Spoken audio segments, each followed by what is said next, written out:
All right, what is going on, everybody? What is up, what is up, what is up? DSP here with puffy hair because I just got out of the shower. No lie, I just shaved and showered right before I filmed this. Welcome, ladies and gentlemen, to the very final weekend preview of 2017, although literally you could also call it the very first weekend preview of 2018 because, ladies and gentlemen, I'm actually filming this around 9:30 p.m. my time, which means by the time, very likely, by the time that you, oh, crap. Bad news from my girlfriend. She says her washer's not working. That's not good. By the time you watch this, it'll be very likely that it will be 2018, ladies and gentlemen. So, first of all, Happy New Year to all of you. What a year 2017 was for me. Not the best year. In fact, one of the most challenging years of my life by far. However, 2017 is over, and it's time to look forward to 2018 positively, right? Just want to say, if you've been enjoying the Christmas decorations behind me, say goodbye. This is it for them. Goodbye, Christmas. Goodbye, holidays. This is the end of that. In fact, you can see over here I had lights. Yesterday during my fundraising marathon that I was doing on Twitch, the whole thing fell down, and I was like, I'm not even going to bother taping it back up and everything because there's no reason. I know I'm taking these down in a day. But, again, thank you to my girlfriend who helped me set these things up behind me. She was actually her who got those things going for me during our time in December when she stayed with me. So thanks to her, and thanks to everyone who made December a very festive month. Overall, it was a very successful month. People really loved the stuff I put out. They attended the streams. Everything was great, and 2 thumbs up for that, okay? All right, now, I have a bunch of very positive announcements for you, ladies and gentlemen. I hope you're excited. Get ready, all right? So yesterday, I held a fundraising marathon. It was basically, no lie, about 8 hours of gameplay of PlayerUnknown's Battlegrounds, where I had for the first time ever kind of an overlay on top of the screen that was explaining. I had a Patreon pledge drive for Patreon account. I had a tips drive to try to get tips on stream, basically to help me out with my back taxes that are going to be due starting at the end of January in one lump sum, and then going forward for the back taxes a payment plan. All right. Plus, I knew I was going to owe my tax attorney / accountant a ton of money, and I don't have any of this money, so I needed to do something drastic. I did this drive yesterday. Ladies and gentlemen, thank you so much, especially if you were one of the people who attended that. Now, I already gave my full thoughts about everything on this morning's pre-stream, so if you haven't seen it yet, head over to the DSP Gaming. My pre-stream from this morning, December 31st, is a special year-end video for you guys to tell you really about the experience I had this year and to say thank you. I hope you'll watch that because it was me bearing my heart. I basically almost broke down when I was doing this video. But to summarize, I raised a ton of money yesterday to the point where I had actually exceeded what I was looking to raise for tips, to the point where I said, I'm just going to put it towards Patreon. Ladies and gentlemen, we hit everything. We exceeded everything. So that means the month of January is going to be incredibly fun. I'm so excited to announce right now what we're going to be starting tomorrow. It's going to be so neat. All right. So thank you very much to everyone who came out and helped me yesterday with that fundraising. You basically saved my butt, at least for the short term. It looks like I'm going to be able to get through my tax problems in January until, let's say, April-ish, when my federal taxes are due. And now I don't know what I'm going to owe because, number one, I made a lot more money this year than I did last year because of all this help that you guys gave me at the end of the year. So I'm going to probably owe a big lump sum. Number two, I don't know how the new tax plan that just recently passed in the United States is going to affect my new taxes for the next year, which I have to start paying in April as well. So I have no idea what's going to happen. I'll let you guys know as we get closer to that. All right. But for now, my tax problems for the early 2018 are done. They're solved. And I can move on positively and don't have to mention them for quite a while. All right, so I won't have to mention taxes at all for quite a while. Great. All right. So that was yesterday. Today, I finished up LA Noire with a 7-hour gameplay stream. That's right. It took that long to beat the game. There was that much left in the game. But I wanted to finish LA Noire because I didn't want it to be a lingering, ongoing playthrough that was unfinished when I started up my big event that I promised I was going to do if I hit my funding levels on the fundraising stream yesterday, tomorrow. So LA Noire is now done. This is my remastered playthrough, direct capture, second playthrough I've ever done. In my opinion, it was just as good as the first. I didn't really remember much about the game. I failed a lot. I raged at not reading people's faces. Right? There was some zany stuff with, oh my God, some of the driving in this game. Cars were popping up and launching into the sky. It was hilarious, some of the stuff that happened during this playthrough. So I certainly hope if you haven't even checked it out yet, you'll give it a look. It's definitely just as good as the first one, in my opinion. And sadly, the first playthrough was removed from the internet because of that asshole hacker who stole my channel. So now you've got a full-on HD remastered playthrough of LA Noire, available to watch over on DSP Gaming at your leisure. Oh, and by the way, it included all of the DLC episodes, of which I only played maybe 1 or 2 during my playthrough. I did all of them during this playthrough, so that's cool. I think there were 2 of them that I never had played myself. So there you go, a full completionist run. Give it a look. Not a completionist, I didn't get all the collectibles, but you know what I'm saying. Okay. So what does that mean? It means that Monday, January 1st, we're moving on to new stuff, and boy, am I excited, folks. Monday, January 1st, my gameplay stream, main gameplay stream for the day, the premiere of Metal Gear Solid 2, Sons of Liberty HD, The Redemption Run. That's right, ladies and gentlemen. I'll be going through Metal Gear Solid 2, Sons of Liberty from the HD collection, released in 2011. So yes, it was over 6 years ago, much like LA Noire, 6 to 6.5 years ago when I played this game only once before.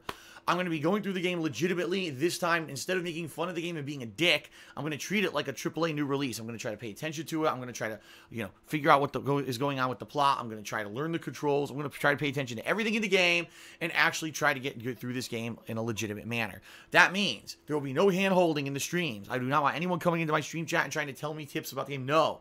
I need to beat it for myself to legitimately, you know what I mean? There will be cheer subs and tips during the streams. I'm still got to give shout outs. I still got to raise money and pay the bills. This is a business as well as my hobby.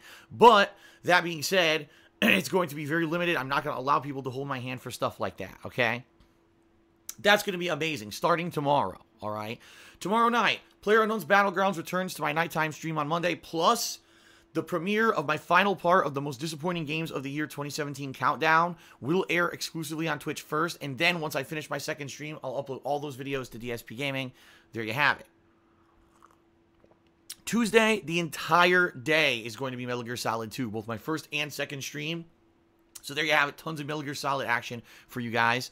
Wednesday, Metal Gear Solid on my main gameplay stream. There will be no second stream on Wednesday because Wednesday night I got to run out and do my errands, including grocery shopping, paying my bills, and I need to start work on my Game of the Year awards, okay? So I need to start doing voiceovers, get the videos together, and if I even can, get part 1 together. We'll see. Thursday, Metal Gear Solid 2 on my main stream. Thursday night, the return of PlayerUnknown's Battlegrounds. If I have a Game of the Year award video ready to premiere for you guys, I'll premiere it. If not, then maybe I'll, just hold off on that. Friday, kind of the same deal. Metal Gear Solid 2, maybe some PlayerUnknown's, or maybe I'll definitely dedicate time that night to work on the year-end series, so I have a new episode for you the next day, etc. So that's what you can expect, kind of alternating. Every day will be Metal Gear Solid 2, alternating night times between PlayerUnknown's Battlegrounds or having some time off to work on the actual year-end series, and then releasing the year-end series along those nights when I am playing PlayerUnknown's Battlegrounds to get the series out there for you, all right? This Saturday coming up, I may do a multiplayer session. Now, since I've been playing PlayerUnknown's Battlegrounds so freaking much, maybe this Saturday I'll do things a little differently. Maybe instead I'll do Fortnite as my main gameplay stream. That would be cool, maybe. Some variety in gameplay. And then maybe Saturday night, maybe I'll go back to, say, Call of Duty World War II or Star Wars Battlefront 2 just for variety's sake. Because I know I've been playing a lot of PlayerUnknown's Battlegrounds. Listen, the streams are very successful and people love it. But I don't want to do it every day, and I don't want to have everything inundated, always PlayerUnknown's Battlegrounds. You know what I mean? I want some variety, so Saturday, I'm definitely not doing it all day. Maybe I will play PlayerUnknown's Battlegrounds a little bit on Saturday as one of the streams, but it's definitely not going to be all day long, all right?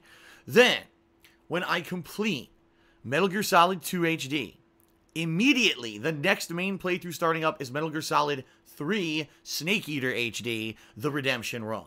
So that's what you can expect, basically, for the first big chunk of gameplay in January. Metal Gear Solid 2, then Metal Gear Solid 3, all right? The only major release coming out in the first half of January, the Dragon Ball FighterZ beta comes out on January 13th, and the reason it comes out that day is because I pre-ordered the game so I get access to it a little early. All right, so I am going to be playing the Dragon Ball FighterZ beta on the day that it releases. But outside of that, I've got 12 straight days where I can focus just on Metal Gear 2 and 3. So thank you again, everyone, for supporting me, tipping me so much, pledging to my Patreon. You guys were so overwhelmingly supportive in December. Everything went swimmingly. I'm good with the taxes, and now we're going to be doing Metal Gear for the first 2 weeks of the month, all right? Now, just as a small preview, for those who are wondering, later on this month, we've got The Inpatient. That is the PSVR game that I was interested in playing last year, but it got delayed. This is the game from the makers of Until Dawn that ties in with the plot of Until Dawn. It's a horror game, so it should be pretty damn good to do that in PSVR. I think people will really like that gameplay session and or sessions, however long that game is. There are rumors. There may be some more episodic games. For example, Batman may get another episode this month. If it does, then I'm going to get caught up on all the Batman Telltale series, which I'm behind by 2 episodes already. So maybe I'll do like a mini marathon day where I do all the Batman episodes. We'll see. And then the next major release would be the actual full release of Dragon Ball FighterZ on the 25th of, or excuse me, the 26th of February. I said February. I can't speak tonight. Let's try that again. The full release, retail release of Dragon Ball FighterZ on the 26th of January. And then at the very, very end of the month, we've got Final Fantasy Dissidia on Tuesday the 30th. This is a game that's very unique. It is basically a concept where they're taking all the main characters and villains from the Final Fantasy installments over the years and putting them together apparently in a combat-style game. Now, I don't know if it's actual fighter. I know it's not like a 2D realm fighter. It's supposed to be like a 3D, you know, fighting, some kind of combat. I don't know how this game's going to turn out, but people have been asking me, Jill, you're going to check it out. It sounds so weird and different, and you're a fan of Final Fantasy. Sure, I'm going to play it. Okay, so there's your January. Metal Gear Solid 2 and 3 HD, the Redemption runs. Lots of PlayerUnknown's Battlegrounds, some multiplayer stuff that'll be happening on the weekends for variety's sake. Dragon Ball FighterZ beta, The Impatient. If there's any episodic releases, I'll do those. Dragon Ball FighterZ retail release, and at the end of the month, Final Fantasy Dissidia. A pretty awesome start to the year, in my opinion. Some years, I have no idea what I'm going to do, and I flub through it. This year, this is like great, right? A great idea. I think we're going to start the year off strong. All that being said, you may have noticed one omission. You're like, wait a minute. Phil, you didn't mention Monster Hunter World. You're right, I didn't. Monster Hunter World, listen. When they announced it was going to be a mainstream Monster Hunter game on multiple consoles like PS4 and PC, all these great graphics and everything, and modernized, I was like, wow, this sounds good. And I heard that there were going to be massive improvements. They're going to have a story mode and everything. Wow, it sounds good. And honestly, I didn't know how people would receive it. People were asking me for weeks, to, you know, or not weeks, excuse me, for years. Boy, I can't...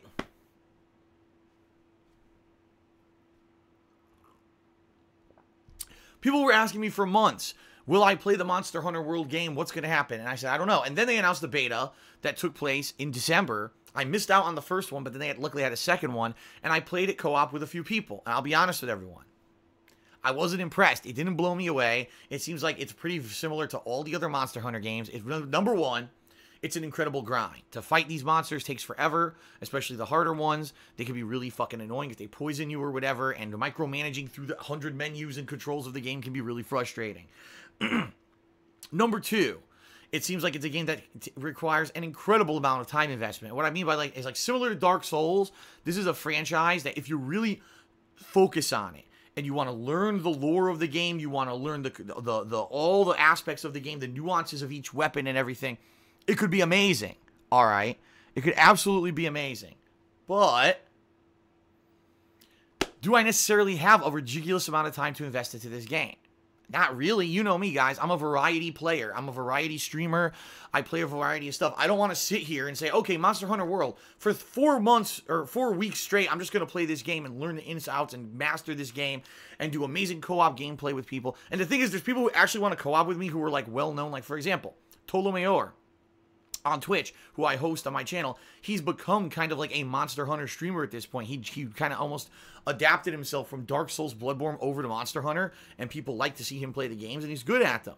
And he actually teams up co-op with this guy named Cryotic, who's a huge streamer on Twitch. He's huge, way bigger than either of us. So potentially if I teamed up co-op with those guys, I could give me exposure. Problem is, number one, I know I'm not going to be good at the game. Number two, I know for a fact my viewing audience really doesn't care. And what I mean by that is I did play the Monster Hunter beta, and I did team up with people. Guess what? Not many people showed up, and the videos on YouTube, no one cares. I think what it is, my viewing audience prefers to watch me play games where when I play them, I can do reactionary commentary that's funny, or games now, which as we're finding with games like PlayerUnknown's Battlegrounds, games where I can interact with the stream chat more robustly, because a game like PlayerUnknown's Battlegrounds has so much downtime in the beginning of it that I have 20 minutes to interact with people before I even get to any action. Then all of a sudden there's 10 minutes of intense suspense at the end of every match. Those seem to be the two style of games, right? Funny commentary reactions to what's going on in the game, or being more interactive with the stream chat that I exceed at and I'm excelling at right now. People are really enjoying. When I played Monster Hunter Beta, it was just me with 3 or 4 people talking and us doing like strategies to try to take out these bosses. It didn't seem to be anything amazing. You know what I mean? Not to say that it wasn't fun. But it's more like Destiny 2. It's a game that's fun when you play it co-op with friends because you're playing with friends, not necessarily because the game is amazing. And I get the feeling that if I played Monster Hunter World, I'd play it 2-3 sessions, get incredibly bored with it, everyone else would be bored with it, and that's it. So why did I bother, right? When I could be focusing on Final Fantasy Dissidia, Dragon Ball FighterZ. By the way, Dragon Ball FighterZ now stacking up to have a ton of fighters in it could end up being a game that's going to take a ton of my time because I need to learn every character and the nuances and everything. And I really liked the Dragon Ball FighterZ beta, the Dragon Ball FighterZ beta back in September. I really liked it. And after only 2 sessions, I actually started doing well and started winning almost every match I was playing online. So there you have it. Like, I think it's a game that has big potential to be a great fighter, one of the best of the year, one of the most successful games in a while. And I liked the gameplay, so maybe I could get good at it. You know what I mean? So that should be my focus, not let's play Monster Hunter World and just play a few co-op sessions and it's the same shit over and over. I'm just saying, you know, I'm being real here. I know there's people who want to play the game co-op with me. I don't know. I don't see realistically it working. I don't. For my style, I tried to play Monster Hunter years ago, didn't work. Tried to play the beta this time, didn't work. I don't know what else to tell you. Like, how else am I going to entertain my audience? If people are watching, like, wow, this game's boring as fucking dirt. I wish Phil would play something else. That's literally what happened when I played the beta. If people watch it for about an hour, like, okay, we know what it is. And after hour 2, they're like, okay, it's the same thing. Hour 3, all right, we're bored. Do something else. And I'm like, fuck. So I don't think, honestly, more than likely, I'm probably not playing it. I'm probably just skipping it. Just being real with everyone, all right? Especially with all the other stuff there is to do this month. I don't see the reason to drop everything to focus on Monster Hunter. Again, I'm not talking shit about the game. If you learn the nuances of the game, much like Dark Souls, the game could be amazing at high levels of gameplay and really fun, but I don't see myself doing that, okay? Fair enough. All right. So, what an amazing January we have coming up, right? Now, I have a big announcement right here on stream. It's the first time I'm publicly talking about this. Ladies and gentlemen, in 2018, I'm doing things differently. You see Patreon over here? Patreon still exists. If you pledge to my Patreon, you still get great perks, all the same perks you've always gotten over the years, including premium forum access, text to verbal thank yous in my videos. There'll be thank yous at the end of this video for people who pledged in December, or November, excuse me. Asking questions on Ask the King, right? Get guaranteed to get a question answered on my Q&A show, Ask the King, or even a private Q&A video. All those perks remain the same. However, moving forward, being that I'm not really striving for Patreon growth, what I'm really striving now for is Twitch growth. I want my Twitch streaming channel to grow. I'm officially announcing right now, moving forward, all goals and goal events, celebratory events, for example, this Metal Gear Solid event. Events like that, moving forward, we're going to be based on Twitch performance. What kind of performance? Well, for this first month of January, it's going to be based off of the number of subscribers I can get on my Twitch channel. Ladies and gentlemen, today when I ended my stream, I had 386 subscribers. Actually, I take it back. I think I had 387 and one fell out. So I think it's 386, 387. All right. That's the best I've ever had. It's great. It's amazing growth and a lot of support. My goal for January, by the end of January, with all the shit I just mentioned, the positive stuff, Metal Gear, PlayerUnknown's Battlegrounds, Dragon Ball FighterZ, Final Fantasy Dissidia, Impatient, you would think these are all heavy hitters, right? These are going to be popular. I want to get 450 total subscribers at some point during the month of January. And if I hit it, great. I'm satisfied, amazing, but I want to have 450 total subscribers sometime in the month of January. If I hit it, I'm going to do a celebratory goal. What is that goal? I'm not sure yet. I didn't want to jump the gun because I didn't know what was going to happen with this tax situation and everything. But my idea for now, this is just a rough idea. This could evolve. Maybe I'll have a better idea in the next couple of days. Is to do something that's been the longest ongoing returning event that I have done for fundraising and stuff like this ever. And I've always done it. It's never like not worked. The return of the Indies Marathon. So if you're not aware what this means, it means that if we hit 450 total subscribers on Twitch, my Twitch channel, during the month of January at any point, I will be doing, moving for probably it'll either be February or March. We'll determine that, you know, as more time moves on. Indies Marathon, well, I'll be playing indie games on stream for an entire day. What games? Well, here's the thing, and this is how it's going to work moving forward. Patreon will still affect things. If you pledge $5 or more to my Patreon in January, you will be nominating and voting on what indie games you want to see me play in this upcoming event over the course of February. Because what will happen is your pledges will clear, you know, during the month or the end of the month, and I'll upgrade you and everything on my forums, thekingofhate.com, in early February. Then you'll start nominating. Then that'll be turned into a poll. So over the month of February, all that stuff will be going on. And then either in late February, early March, I'll do the special event. Okay? Sounds good. That's pretty good. And it's always worked. The thing is, I know for a fact there's been lots of indie games that have come out in the last 6 months. For example, there was one called Getting Over It. Oh my God. this like one-armed dude with a pickaxe inside of a barrel or some shit, and he's trying to climb stuff. It's so ridiculous, and it looks like a game that it really lends itself again to massive stream interaction, much like PlayerUnknown's Battlegrounds. It's also hilarious because you could fail and rage so much. I've seen Tolo Mayor play it, and it was like, what the fuck is this shit? It was funny as hell. That's a perfect indie game shoe-in for this kind of event, you know what I mean? And the thing is, there's been more games like that I've missed out on, because I haven't done an indie games event since, I think it was before the summer of 2017. So, I think that's the perfect event. Now, people might disagree, I don't like that, people do this. Let me know, what kind of event do you want to see as ongoing monthly events that it could be based off of Twitch performance rather than Patreon, okay? And also, some things that I may do, just to give you an idea, instead of having it based on subs every month, let's say maybe I get 450 subs, that's great. Either it could be based on getting more subs for the month of February, or maybe I'll switch it up and say, okay, this month is going to be based off of getting this many cheers or this many tips. I can actually alternate because I track all that data, and I can tell you in a month how much of each I make. So I could actually alternate each month and say, if we get this many cheers this month, I'll do a special event. If I get this many tips this month, I'll do a special event. If I get this many subs. So it'll motivate people to come to my Twitch and grow the Twitch channel and participate in the Twitch channel, and that's where I want growth. I don't care about growth on YouTube anymore. My YouTube channels are pretty much, except for, I mean, not the vlogging channel here, but my DSP gaming channel, let's face it, it's an archive. It's an archive of all the stuff I do on Twitch daily. It's not anything I'm actively just working towards anymore. But my Twitch channel is going boop up every day. I'm noticing more people on stream, people getting engaged, people subbing, everything. So since the Twitch is growing, that's where I got to focus with my events coming in 2018. And I know that's a major change for a lot of people. I know. Like I said, what I hope is the fact that I'm still integrating Patreon into these events will still motivate people to pledge to the Patreon. Plus, you still get the perks. And by the way, just so everyone knows, I still need your support on Patreon. It's not like I'm saying, well, I'm not tying the monthly goals to Patreon, so, you know, withdraw your pledge because I don't need. No, I still need your monthly support, and I'm incredibly grateful for everyone who is on ongoing pledge of Patreon. All right, but I want to explain this all up front. Not that the changes happen out of nowhere. No one expects it. I wanted to let you know that's what's going on in 2018. Fair enough? Ladies and gentlemen, thank you for watching the first weekend preview of 2018. I hope that you have a great week with me on stream. If not, I hope you'll catch up on all the stuff on DSP Gaming on YouTube after I stream it. Thank you for your so much amazing positive support in 2017. I feel so great moving into the new year. I really do. And I hope to see you when I can see you on stream. All right? That's it, everyone. Without further ado, for the final time, thank you to the following November patrons who made that Christmas marathon that we saw last week possible. Peace out, everyone. Have a good night. Happy 2018. I'll see you in the new year for new gameplay. Very nice.